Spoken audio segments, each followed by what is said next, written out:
Así lo dicen Oscar.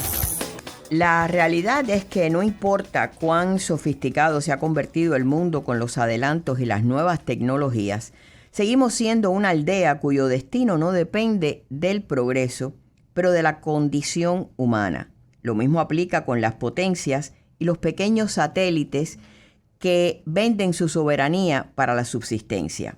La reciente revuelta en Moscú por el cocinero personal de Putin tiene todos los ingredientes del drama del que la madre Rusia ha sido víctima. El triunfo de Lenin y su nefasta ideología se lo deben en gran parte a la desesperación de la zarina Romanov con la enfermedad de su único hijo varón.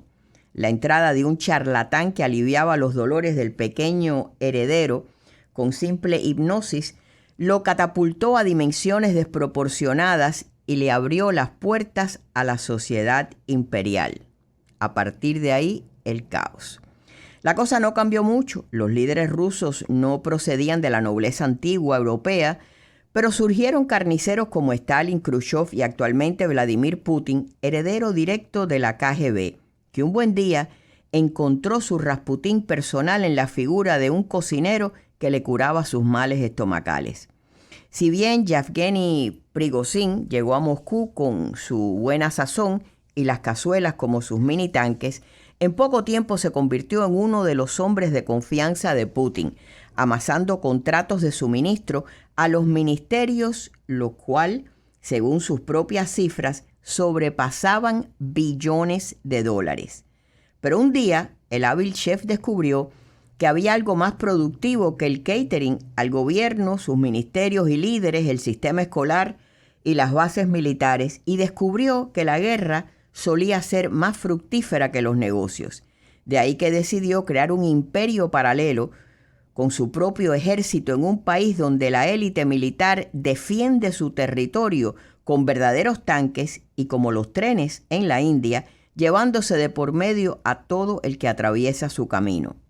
Pero regresando a la naturaleza humana, Prigozhin había crecido tanto como para pensar que era invencible. Después de todo, su socio Putin le permitía sacar de las cárceles a los soldados para su ejército mercenario, que se extendía más allá de las fronteras y se enriquecía con guerras como la de Siria, contratos como los de los países africanos y el Medio Oriente.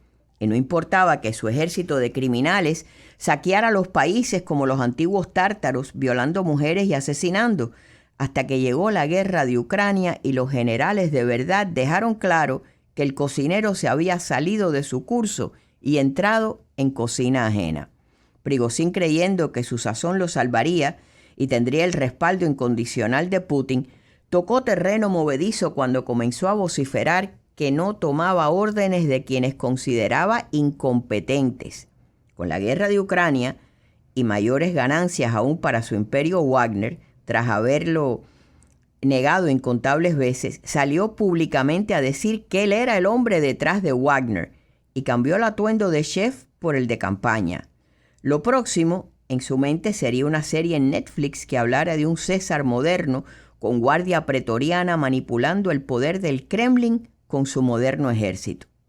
Los titulares de la guerra en Ucrania daban crédito a los guerreros de Prigozhin, pero no a los del Ministerio de la Defensa nombrados por Putin, a quien el mercenario criticaba abiertamente en las redes sociales.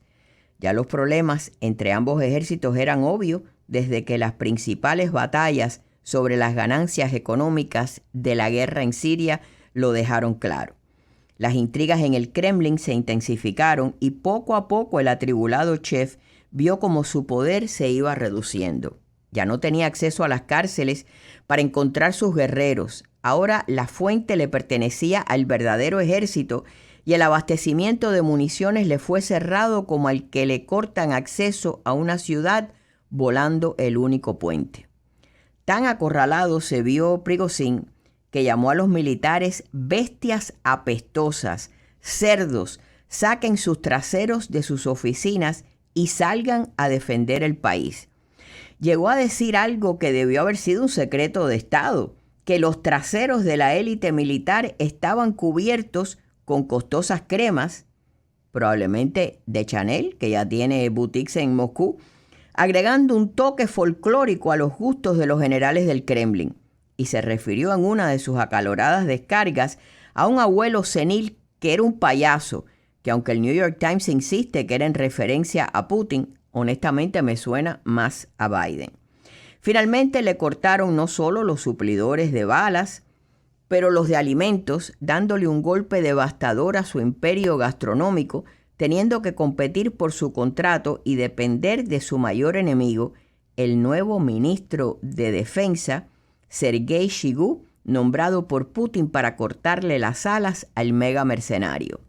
La rebelión fue su próximo y desesperado paso para agarrarse al codiciado poder, que resultó ser más codiciado que cualquiera de las especies por las que Marco Polo viajó al Oriente.